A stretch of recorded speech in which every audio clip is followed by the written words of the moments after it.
For our final session today, NGA's task forces will take center stage.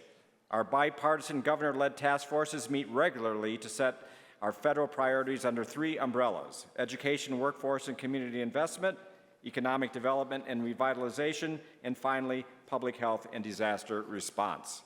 Usually at our winter and summer meetings, the three task forces hold individual sessions, but they decided to meet together today because the focus of each task force has a pivotal influence on our topic, American competitiveness. Leading our discussion today are two of our task force leaders, Hawaii Governor Josh Green and Wyoming's Governor Mark Gordon. And we are delighted to be joined by Scott Pulsipher to moderate this discussion. As president of the Western Governors University, an organization founded by governors and a longtime champion and supporter of the National Governors Association, Scott sees firsthand the work our governors are doing to drive American competitiveness. But before we get started, we have a short video from our task force co-chair, so let's take a look at that. Welcome to the National Governors Association summer meeting. Thank you for inviting me to speak today about NGA's Education, Workforce, and Community Investment Task Force. Working with governors across the nation from different parties, whether Democratic, Republican, or Independent, it solidifies the conversation around one thing: people. Over the past year, our task force has taken stock what matters most to our citizens and look for ways to support our success. Through these efforts, we created a list of priorities that we believe best serve the American people, including addressing mental health challenges for students and school staff, bolstering career technical education and resources to help students achieve from kindergarten to career. The Task Force on Education, Workforce, and Community Investment has been doing a lot of emphasis and work on rural communities. We're following those up with workforce pushes. It is so important that we continue to make America competitive in every field and technology sector. Well, the best thing about this task force is we get to all get together and what we say in South Carolina, get to communicate, collaborate, and cooperate. Economic Development and Revitalization Task Force had a historic year, working to invest billions of dollars of state and federal funds in our roads, bridges, high-speed internet, and other major infrastructure projects. We've also asked Congress to prioritize our cleaner water projects and to pass bipartisan legislation reauthorizing the Water Resources Development Act. And that's what this task force allows us to do. It gives the state officials a chance to communicate directly with the federal officials. And we must cooperate all the time if we're going to be really efficient. And if we're not efficient, if we don't work together, we can't be strong. We know that things like good jobs, safe roads, and clean water are not red or blue issues. They are just good for our families. And when we set politics aside and focus on what really matters, we can achieve great things. I'm fortunate enough to be the co-chair of the task force that works on public health and disaster questions. And as everyone knows, we suffered a terrible disaster in Maui, and so we're able to work closely with FEMA and get best practices and ideas out that can help not just us here in Hawaii, but also other states that have really struggled with disasters. And as many of my fellow governors know well, the National Guard has been a critical partner in making sure our states are secure from natural disasters, cyber attacks, and other emergencies.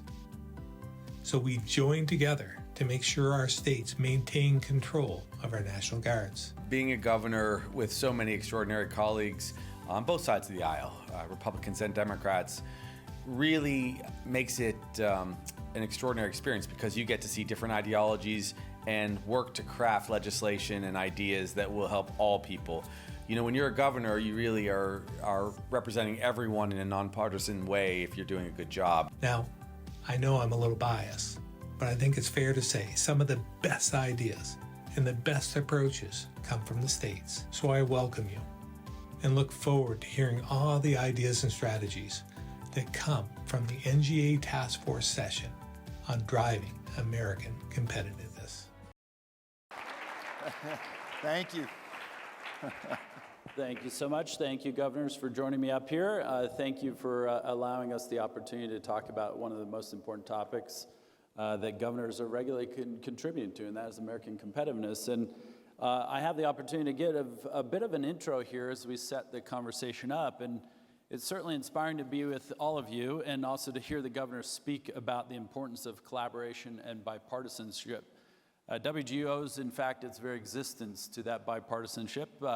It is a university, a private nonprofit university that was founded by governors 27 years ago at an event like this with the Western Governors Association, where 19 governors actually realized that for their own respective economies and the residents of their respective states, that education was a huge and a key contributor to helping them advance their economies and their state's competitiveness, and that they actually created Western Governors University. One of our founding governors, in fact, Mike Leavitt, then chair of the Western Governors Association, he used a similar setting like this to test his hypothesis that other governors were equally concerned about the current trajectory of higher education in their states, particularly on issues of access and quality and cost. And so he found quick allies across the political spectrum, including Democrats like Governor Roy Romer at the time from Colorado. And they broke, if you will, with the status quo, creating not another public institution, but a private nonprofit one that was focused on leveraging the internet and competency-based education to extend access to high-quality education for all the residents for whom the traditional public model wasn't working very well. And if you now kind of fast forward those 27 years, and since our first graduate in the year 2000, WGU has awarded more than 380,000 bachelor's and master's degrees. And we have over 335,000 graduate alumni working across the critical workforce areas in each of your respective states and across education, in health, in technology, and across business as well. And the founding story is certainly one that's the resulting impact that reinforces the belief that, in fact, American competitiveness is rooted in our capacity for collaboration and a commitment to developing human capital. It is hard to imagine a world in which U.S. remains competitive globally if we fail to co-invest in what the world, or in what has often been referred to as the commons. Those shared resources that businesses and citizens rely upon to be productive and competitive, including education, workforce skills, infrastructure, and ecosystems that support innovation and entrepreneurship. Our nation's ability to compete and even really lead is on a global scale hinges on our investment in these shared resources. Investing in these shared resources that make up the commons calls not just for collaboration and alignment between levels of government, but also across sectors. Governors, you all know this, but you certainly sit at the center of this ecosystem, advocating for and implementing federal laws, or using convening power to enable cross-sector partnerships, or advancing supportive state policies. Associations like the NGA itself also play a crucial role in fostering that collaboration among the states and between the states and the respective sectors. For example, governors recently banded together on a bipartisan basis to advocate at the federal level for the Infrastructure Investment and Jobs Act and the CHIPS and Science Act, legislation that is designed to strengthen elements of the commons and support thousands of jobs in every state. Those jobs include critical areas to our strategic workforce, like healthcare and cybersecurity, as well as those essential to competitiveness, like manufacturing of semiconductors. Now, governors play a critical role in deploying these investments across the sector through collaborative efforts. And so other examples include the Next Generation of Healthcare Workforce Project. The skills-driven state community of practice also demonstrate governors' crucial role and the power of cross-sector collaboration. Of course, governors also play a critical role in advancing state policies that foster business-friendly environments, entrepreneurship, and innovation by creating a regulatory environment that encourages business growth and investment. And governors can certainly attract new industries and support the development of emerging technologies. So just as a setup in the opening remarks here, while our country certainly faces many challenges and the geopolitical positioning of the United States is changing, governors are providing greater certainty in uncertain times. They do this through steady leadership in each of your respective states. The importance of the work you're all doing, both individually and collectively, and in partnership with the National Governors Association, which provides forums for collaboration among governors, cannot be overstated. It fundamentally cannot. WGU, I think, is, for me personally and for all of us across our 50 states, one of the best evidences of that, where education is a huge contributor to our competitiveness. And so through your leadership and collaborative efforts, we can address shared challenges and contribute toward improving American competitiveness and shared prosperity. As the intro noted, I have the opportunity here to facilitate a conversation really between Governors Green and Gordon on the topic of American competitiveness. Our discussion will certainly traverse a number of different topics: health, energy, defense, cybersecurity, innovation overall, and of course, federal and state collaboration. And I'm going to start, if you will, with Governor Green, because you are currently co-chair of the NGA's Public Health and Disaster Response Task Force. That focuses on issues ranging from the health and well-being of our youngest Americans to also how do we respond to natural disasters and public health emergencies. You yourself are a physician by trade as well, and as governor, you certainly have also had experience with this, having recently led your state through one of the most heart-wrenching natural disaster in our nation's history with the wildfires that swept through Maui last summer. So before we get into the rest of the conversation around American competitiveness, can you share a bit about what the value of the NGA's task forces has been for you since becoming co-chair, and also why they're important in advancing federal advocacy on behalf of governors and their respective states? Sure. Well, thank you. And thank you, everyone, for welcoming me to this discussion. It's my opportunity to say mahalo to everyone. Mahalo, our word for thanks in Hawaii, because it was the collaboration that helped us get through what happened 338 days ago. You know, it was a disaster that we had never anticipated the scope of such a challenge. A fire came through our beautiful Lahaina on Maui, and it just took it away.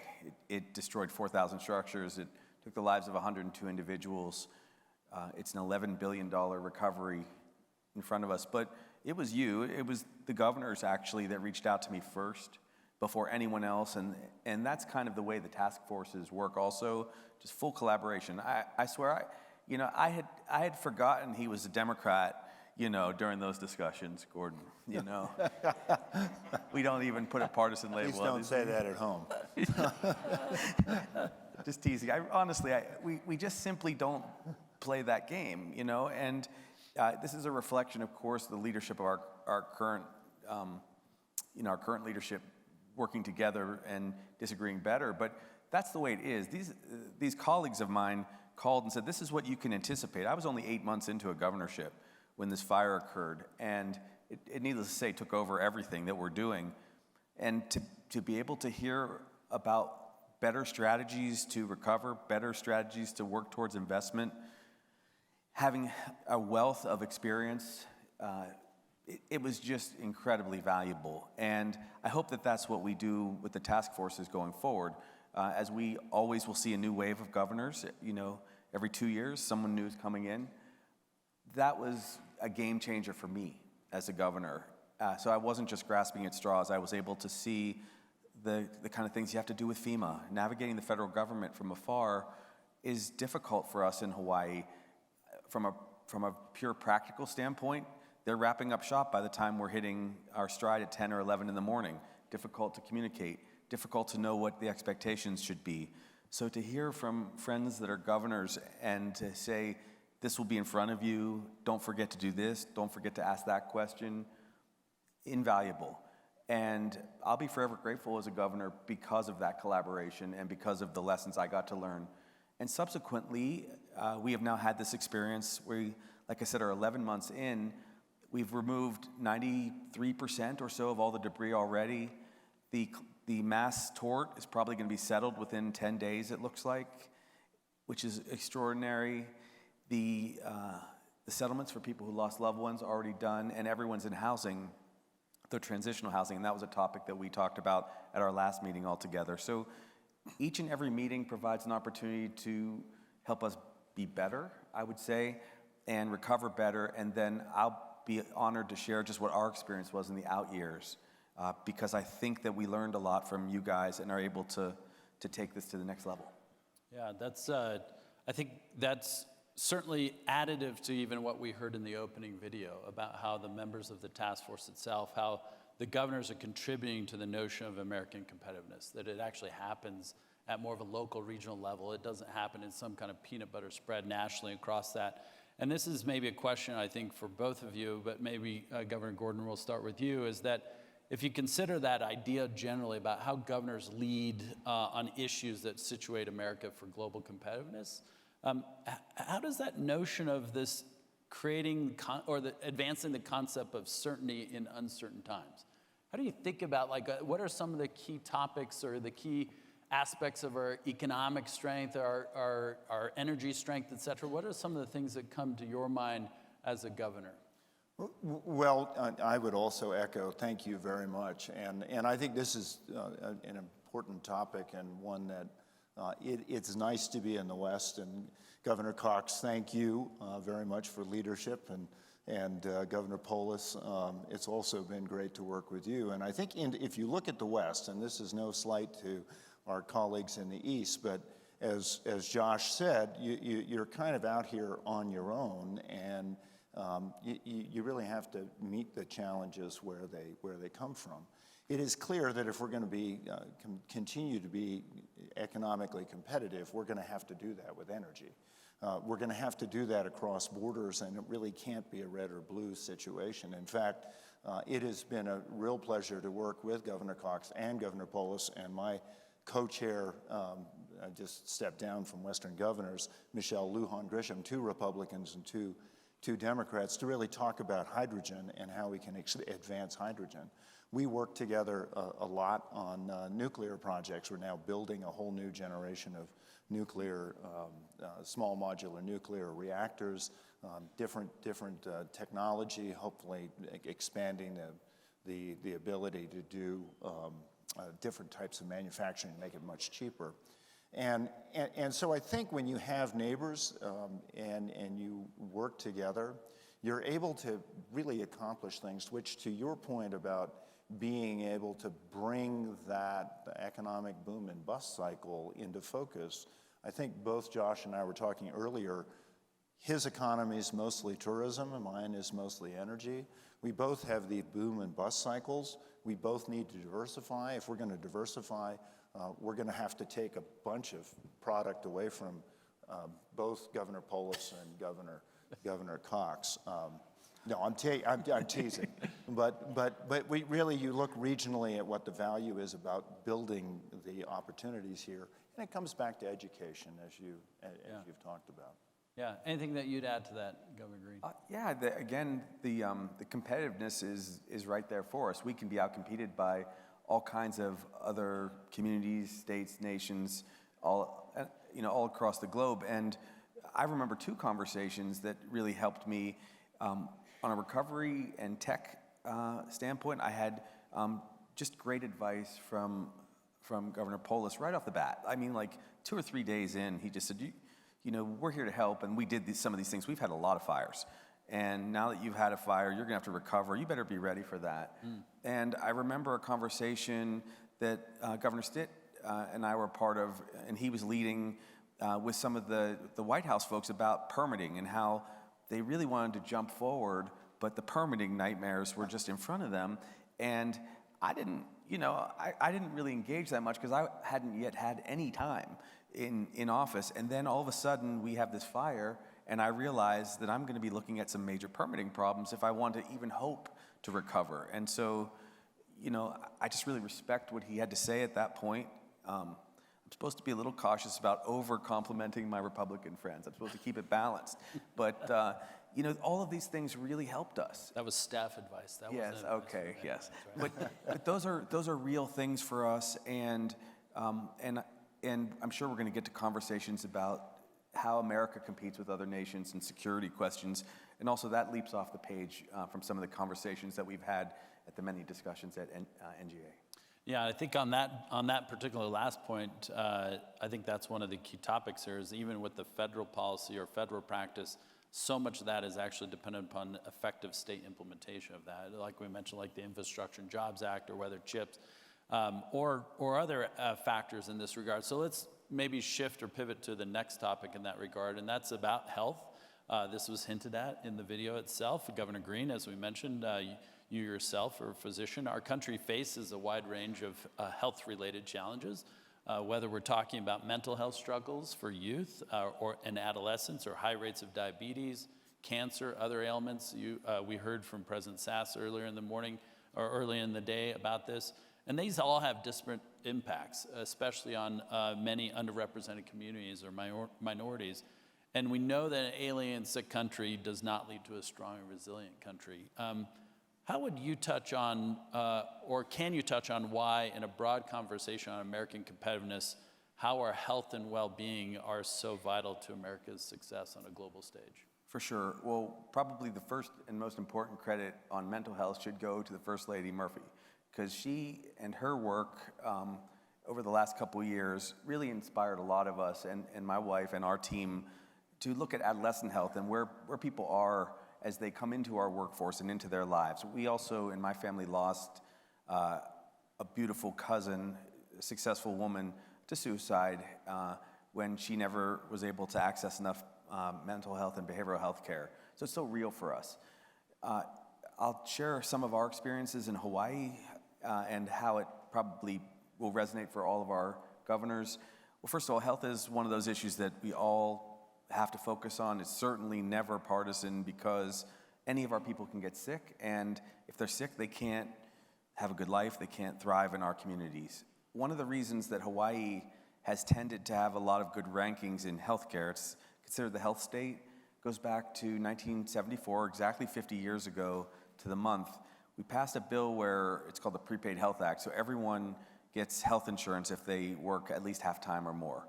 What did that mean? Well, a lot of extra preventive care and a lot of primary care, and so we live longer in Hawaii than any other state by about 4 years. That's an important lesson that we learned. Everyone will have their own road, but if people don't have to worry about renal failure or early disease states that get bad, they can be way more productive, and it's helped us a lot. So that's extra lifespan. And then there are other issues that I'm learning about: social health. Social health I define as kind of the social impact of all these different challenges, whether it's poverty or homelessness. Any of those are just, they are incredible drivers of, first of all, morbidity, sickness. If you are without a roof over your head, you live 3 decades shorter in our state and across the country. You go from an average age in the late 70s just to the late 40s. So 3 decades.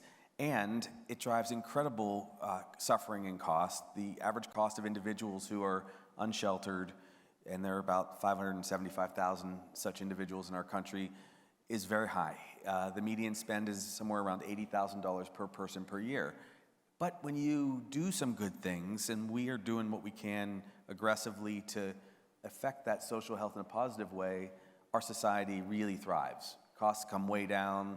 We can invest that in all the different ideas that our legislatures throw at us and what we have as initiatives. And so I'm really passionate about that too. I think America sometimes loses its way on the health discussion because we get focused on, end-of-life issues and technology and so on.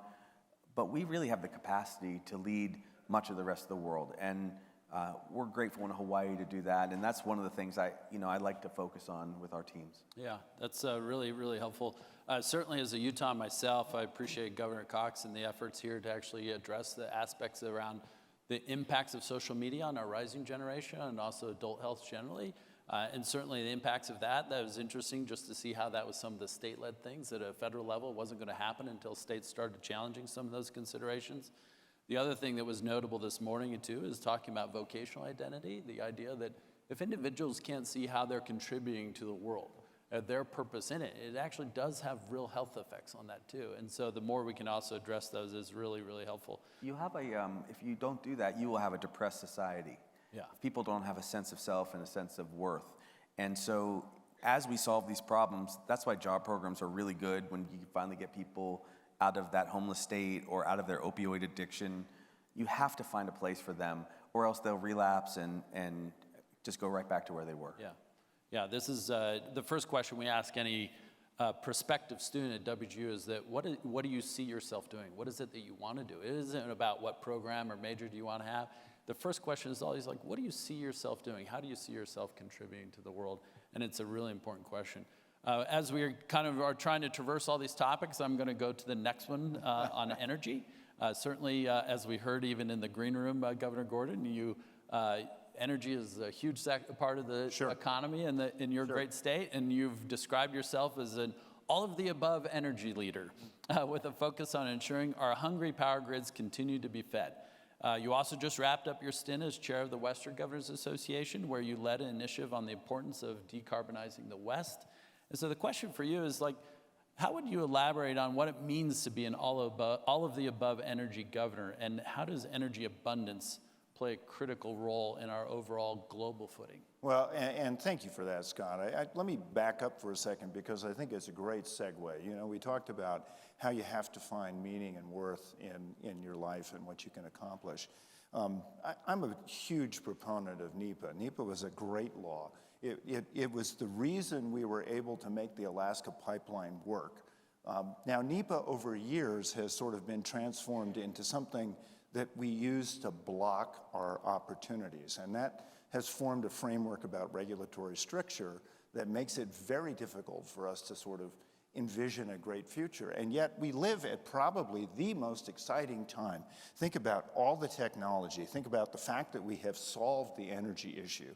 Think about, there are some real ones that we have to deal with, but it's going to take a real effort on our part to be innovative. We've got water.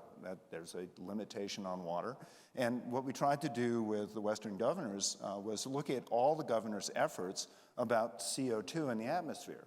Now, if you listen to that national conversation, it's all about let's keep the fossil fuel in the ground. But if you really look at what the opportunity set is to be able to address CO2, suddenly the whole flower blossoms into this incredible thing.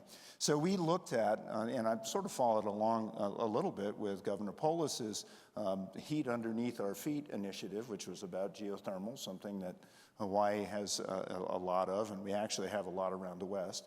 We looked at what ag can do already and figure out ways that we can improve that. We looked at our forests, and speaking of fires, I'm thinking of my colleague and good friend, Michelle Lujan Grisham, who's dealing with tremendous fires down there, and communities that are really now struggling to figure out how to kind of make ends meet again after having gone through the same kinds of devastation.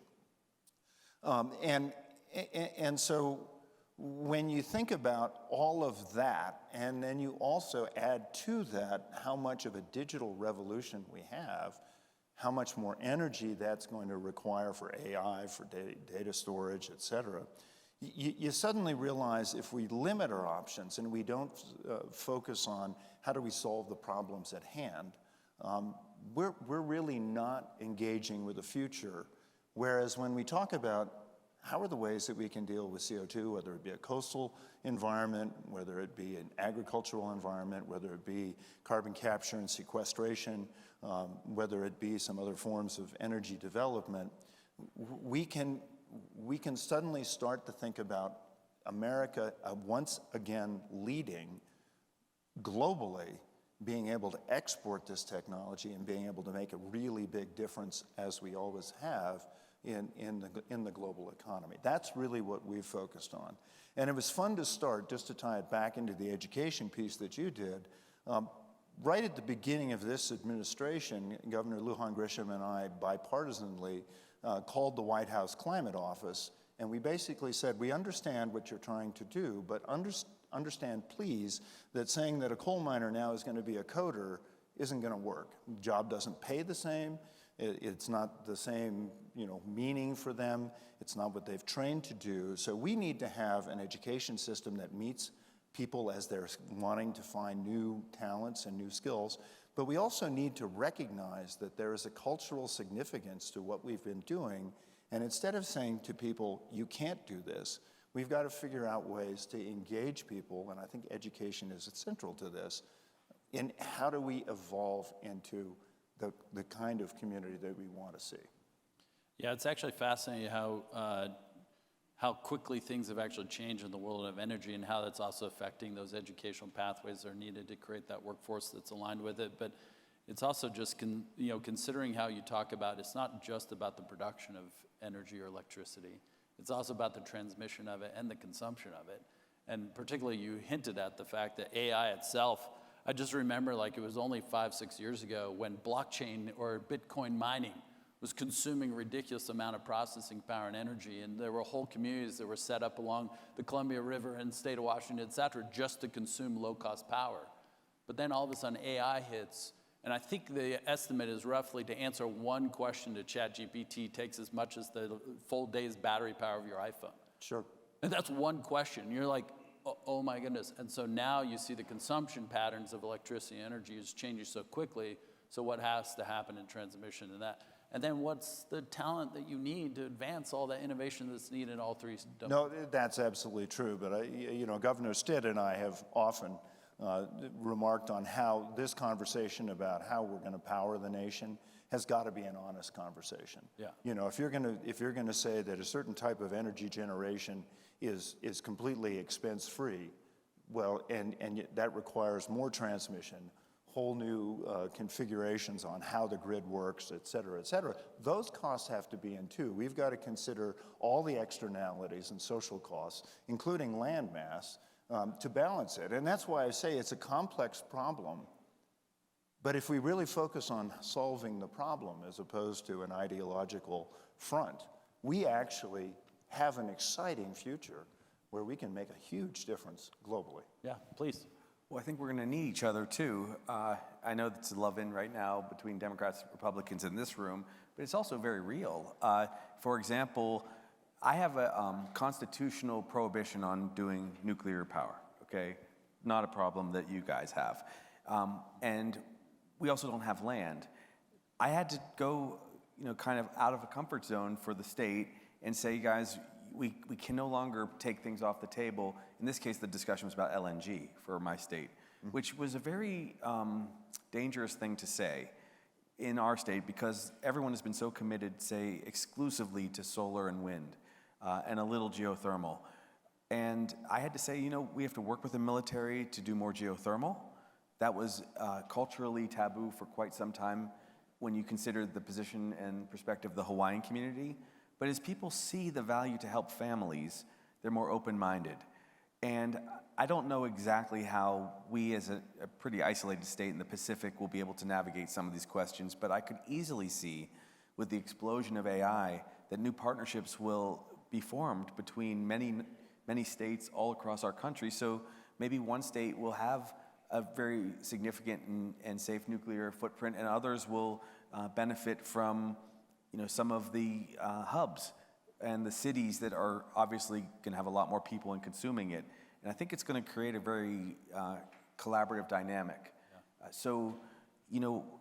I just think this question for our country is a critical one, and that's obviously what my dear friend is saying too.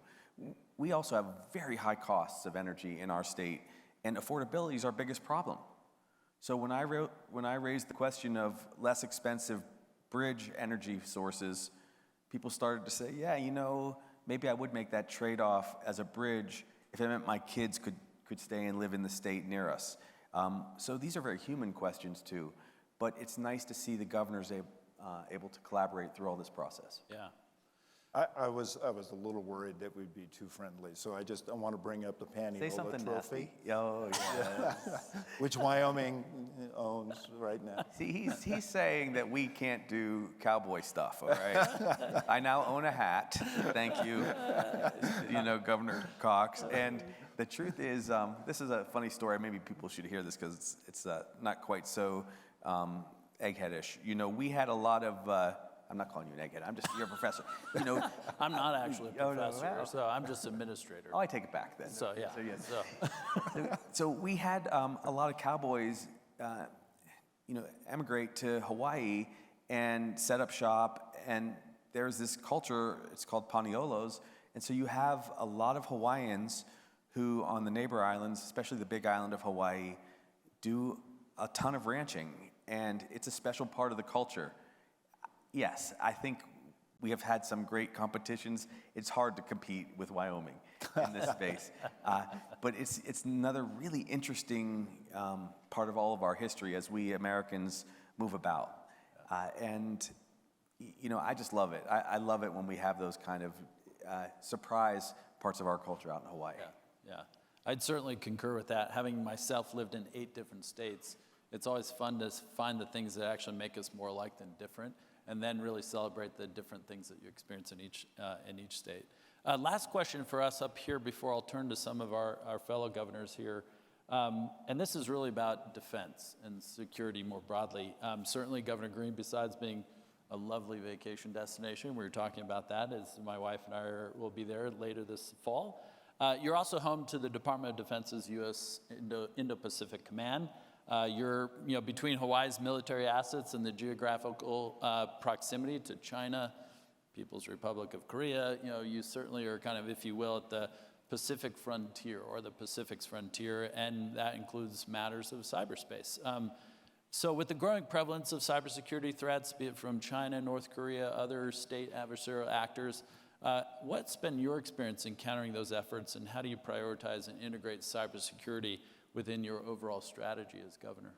It turns out to be a very big deal.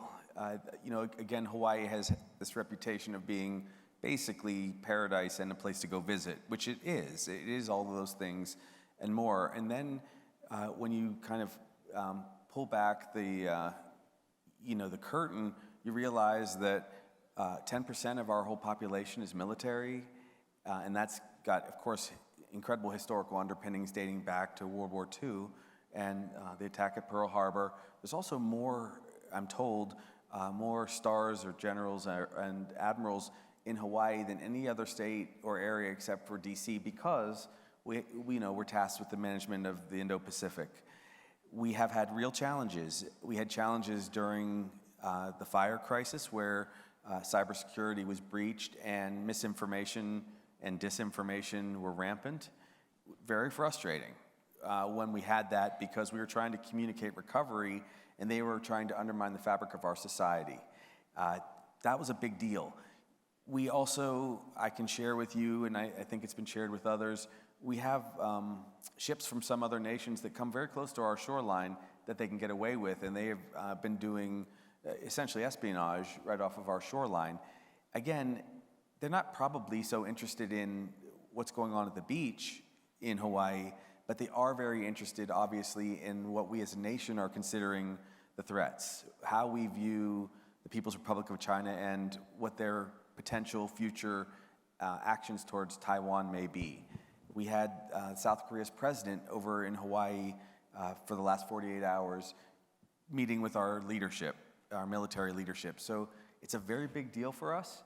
I will confess, I've spent more time on the fire recovery than I have on cybersecurity because I trust to our military and my team. But it's kind of it's a reason that we're forced to punch above our weight a little bit as a small and mostly tourist state. So that's a very big deal for us. Yeah. Certainly complementary to that, Governor Gordon, from your position on the Council of Governors, and I believe you also serve as, or have served as a co-chair of the Council of Governors Cybersecurity Working Group. What would you contribute to this conversation about cybersecurity, and particularly why is it important for governors to work closely with federal agencies like the Department of Defense or Homeland Security, et cetera? What would you contribute? Well, there's no question that cybersecurity is going to be one of our biggest issues, whether it be grid infrastructure, whether it be the medical fields, whether it be the local library. Everyone is seeing this. So it has been an honor to serve on the Council of Governors, and I brought my cheat sheet up here. Last year, we established a joint action plan with Department of Defense and the state. And our point here is that this is too pervasive an issue and too invasive an issue that we just can't leave it to those guys or the others. We've got to be together. So we wanted to establish a collaborative framework among states, territories, and federal government to enhance our cybersecurity response, information sharing, and resource utilization. We wanted to affirm existing legal authorities without creating new ones, emphasize national unity, and protecting critical infrastructure from both cyber and physical threats. We wanted to make sure that we developed and updated national cyber incident response frameworks and protocols ensuring privacy protection and civil liberties. There's a nexus here that is complicated and requires some real thought. Then we wanted to make sure we had community resilience against cyber incidents, because we're seeing it in our counties, we're seeing it in our towns, we're seeing it pretty much everywhere.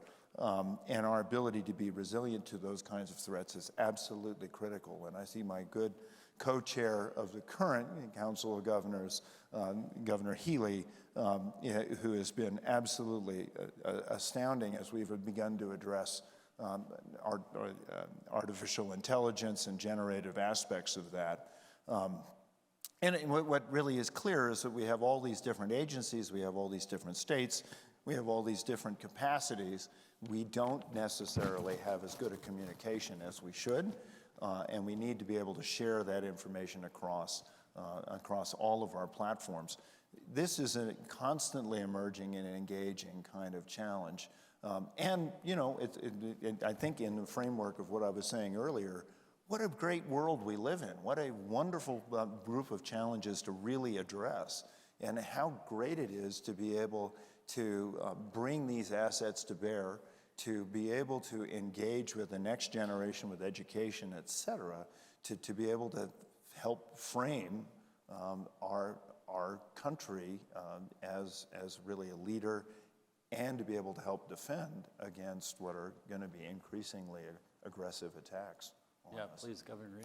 I was just going to add, well, we're probably only as good as our weakest link, right? So if our portal is weak in some faraway place, we could be in trouble, and everything's just so connected.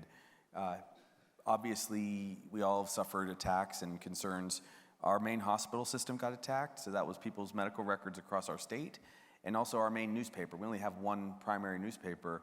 They were also targeted and basically locked down for a time. So that was communication for us. And the last thing I would just share on this question is what Governor Gordon made me think of, and that's that there's so many huge dynamic issues now that are out there for us to solve that are meaningful, whether it's energy or cybersecurity, that this ties right back to Chairs Cox and Polis. We don't have the bandwidth anymore to disagree badly. We have too much work to do on too many meaningful topics. Like, look, you could tell very clearly, none of us want to suffer cyber attacks. None of us want to have high energy costs and problems with our climate. So we can only achieve these things if we have a national energy plan and a system that protects all of us, or we're just going to all crumble. So it really comes back to that, the initiative that they talked about for this last year. And just perhaps we might be the kind of the last frontier of full collaboration as governors, because obviously the federal folks are having a bit of difficulty with that. But the governors can continue this, I think, and I think it's our job to teach governors as they come in. It's kind of like has to be our ethos, that we're going to work together no matter what to solve the problems that the good governor was mentioning. And just to add on to that, you know, I just gave our mission statement which is sort of federal speak for complicated bureaucratic language. What's great about governors is, like you said, Josh, you can call and get a response. We really are more agile, more able to address threats if we understand that there are strengths throughout the system, and we make sure that we enhance those. Yeah. Just as a quick add to this particular topic on cybersecurity, I can certainly share a perspective from WGU or from one of the larger national providers of talent into that workforce. We introduced our bachelor's in cybersecurity just 6 years ago. It by far is our largest program at WGU. It now enrolls over nearly 30,000 students in it, so it's larger than most universities in the country, because it became so quickly the #1 job need that had to be filled. And so we saw a dramatic increase to where now our School of Technology broadly is our largest school at all of WGU. Bill, I'll look to you to give me a signal. I'd like to get to 3 or 4 of our governors here to have them contribute to this conversation. And just you flag me if I go over time. I'm trying to keep us on time. That's what I'll look for you to do. But I'd love to, Governor Evers, start with you. First of all, I love the great state of Wisconsin. My family lived in Appleton for a good decade. It's a beautiful state. We've talked a lot about our health, energy, cybersecurity, defense, economic development, and all this and how it affects American competitiveness. From a state with a broad and deep manufacturing sector, what are you focusing on in the workforce development space to ensure your manufacturers, the businesses in your state and other employers, that they have the staff necessary to meet all these great challenges we face? Well, thanks. I thought for sure you're going to call us part of the Rust Belt. So thank you for not doing that. Anyway, we're working really hard. We have a 2.9% unemployment rate in the state of Wisconsin. We have 300 million people working, plus about 3.1, I'd say. And that's the most we've ever had working ever in the state of Wisconsin. And so the issue of having enough workers is pretty severe. We have spent, and I will say before I forget this one, we got to deal with immigration at some point in time. And if the governors can solve that, let's do that. Because that's part of it. That has to be part of the solution. But one of the things that we have doubled down on over the last several years, and it leads from our apprenticeship work that we've done in our state. Apprenticeships are pretty much coming from our German heritage and other heritage in Central Europe. But we try to put a little different angle on it, and that is it is about earning while you learn, and that's an important thing for adults. It's an important thing for all of us. And so we've created many more apprenticeships. And when we talk about apprenticeships, we're not just talking about working in the building trades or working with the typical type of things. We've created apprenticeships starting in the high school level, going right through our second. We have a technical college system in Wisconsin. It's primarily trade related, but they have expanded their work, and then the University of Wisconsin system. And we have created new apprenticeships in a really important way. So we have more than 16,000 people in the state of Wisconsin that now have apprenticeships. Wow. And it can be the trades, obviously the plumbing or any other trade, building trades. But we have, I'll use health as an example. We have apprenticeships at the high school level, so a student can become a certified nursing assistant. They can go to the technical college and become a registered nurse. And they can go with another apprenticeship, and they can go to the University of Wisconsin system and take a higher level of nursing. That's really important. The healthcare in our state's really hurting for people, and the apprenticeship seems to be making a huge difference. And we're doing that in a lot of other areas, whether it's in the business and the finance areas, whether it is in the trades. And people like to earn money while they're learning, and that has proven to be a real incentive for people. Can I add something to that? Yeah, please do. We've had some success in that space recently. So yes, the healthcare is huge for everyone. It's a huge piece of the economy. It's about the only place we've been able to successfully expand and diversify our economy outside of tourism. We were short, like everybody, on healthcare providers, and so we just got aggressive on that, and we decided we were going to forgive the loans. We're going to pay down the loans through what's called the HELP Grant, Health Education Loan Repayment Program. So the first year we had about a shortage of, say, about 7,000 or 8,000 healthcare workers. Everyone's going to need it because the population's going to max out in age in around 2030 to 2035, so we're going to need it badly.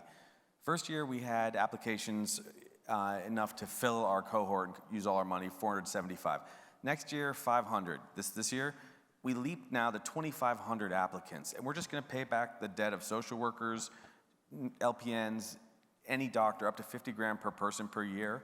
The ROI is astounding because we're getting all of our upstream healthcare taken care of. And in this particular case, of course, we're getting a fair number of people that want to come and get their loans forgiven in Hawaii, but we're focusing on those who got educated, local kids, local high schools, so on. So I think it's a kind of a super expansion of the National Health Service, which I did back in the day, which is what took me to Hawaii. And I will tell you, if you want to make sure you have enough healthcare providers, do the training tracks, the apprenticeships, and then be prepared to forgive the loans of the need, the highest areas of need. You're just going to be superstars in healthcare if you do that. Yeah, absolutely. That's great. So just a couple other things that we've connected the dots in a lot of different ways, and these are things that this group has talked about forever. Affordable housing is absolutely connected to having enough workers. Early childhood programming is absolutely connected to having enough workers. And so investing in those areas obviously are also really important. So I feel we're in a much better place than we have been, but we have to do more. I say it once more, immigration reform is absolutely important for our country. And one small last thing is that Wisconsin is surrounded by 3 states that have paid leave for people, and we're competing with our own workers that are going to moving to different states around us that had paid leave. So it's an all hands on deck issue, whether it's apprenticeships, whether it's paid leave, whether it's affordable housing. We're doing everything we can to maintain the workers that we have, make sure they have the skills that they need, and compete with others. Yeah, I appreciate that. I think one thing that certainly our economy is going to have to deal with is that you should not expect an increased volume of individuals participating in the workforce. So you really have to figure out how you're upskilling and training the workers that you do have, because the birth rate is not working particularly in our favor. And so addressing the immigration, as you mentioned, is like already, I think last year, more than 80% of the net new individuals in the workforce last year were not native-born Americans. And so you really have to figure out how to address this. So one other thing I'd encourage all of your staffers to read is a book called Apprentice Nation, written by Ryan Craig, that really talks about what you were highlighting there as really enabling those pathways of talent into the workforce. Yeah, and the byproduct of all this with the apprenticeships at the K through 12 level, the technical colleges and the University of Wisconsin system actually gets them working together, which is something that's really critically difficult. And so I'm really happy to see that. That's great. Governor Murphy, I think you had signaled that you had something to contribute. Scott, I'll be brief because I think our clock is running out. Great discussion, Scott, Josh, and Mark. I want to come back to a question of Mark, but 2 comments, if I may age myself. First of all, if everyone here does not realize that our chairman is very musically inclined, songs that are played during breaks are not an accident. So for guys my age to hear Little River Band and Boz Scaggs was a big deal for me. Secondly, I'm going to continue to age myself. The answer to who shot JR is sitting to my right. And man, he looks so good. He looks so good in that hat. I told you. Josh, you have 1 newspaper. Count your blessings. Mark, here's my question. Help us think through for 1 minute on the modular nukes. Yeah. I would have asked this even pre-generative AI, but now it seems to us to be an imperative. And especially any advice for a very densely populated state like ours. We have we have one of the biggest nuclear campuses still operating, but those were built 40, 50 years ago, and they've got a life that'll go another decade or 2. How have you been able to, what do you give credit here? Lack of density, political will among your constituents, or none of the above? And any advice you could give for those who are much more densely populated and probably a little bit bluer than Wyoming? Well, it's a bit serendipitous in Wyoming in the fact that Bill Gates decided that he wanted to put several $1 billion into an effort to make a small modular nuke called TerraPower. It's a Natrium project, so it's a sodium-cooled, smaller reactors, great location. You know, when we think about how we're going to power the nation, a lot of it is grid infrastructure, and building new grid infrastructure is really expensive. that permitting thing, we had a wind farm, largest wind farm in the country, second largest in the world, 12 years to get the permitting. If we're going to be, use that as our escape hatch for CO2, it just ain't going to happen. So really being able to locate, co-locate in that particular location is ideal. I think it's also interesting. I'm forgetting your colleague in Connecticut right now, but Ned Lamont. Yeah, he can't get natural gas. In fact, Governor Stitt and I were in front of the Senate talking about how unfortunate it was that we couldn't get through New York to get natural gas to him. No offense to New York, but these are the challenges that are faced, and so he's really saying, well, maybe that's the answer for us. We'll see if the technology, we just broke ground the other day. It's supposed to be 2032 when it comes online. We'll see how that goes. How big is it? The same technology has been running at INL since the 1950s without incident. This is improved, but it'll be modular. And then I want to tell you about another one. BWXT out of Virginia is looking at an even smaller.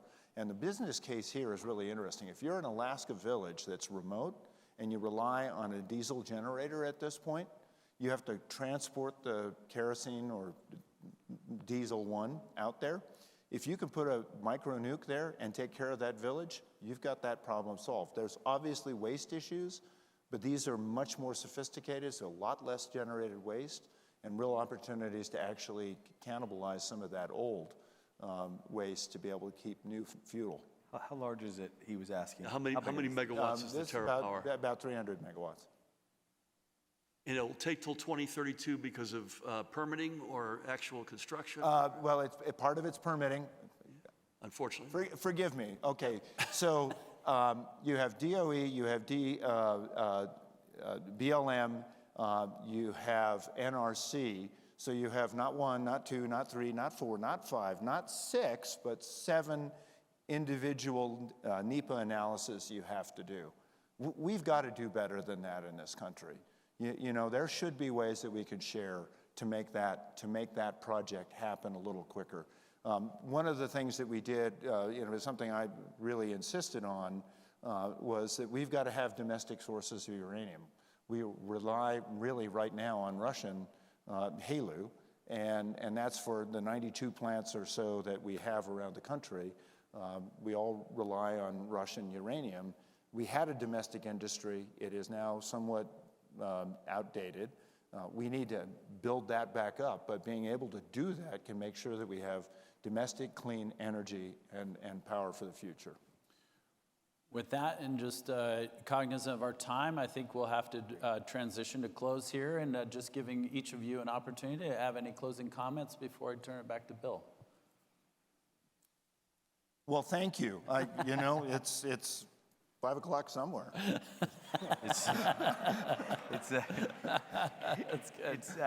It's really our pleasure to get to be on this panel, and just my 5-second thank you is thank you everyone.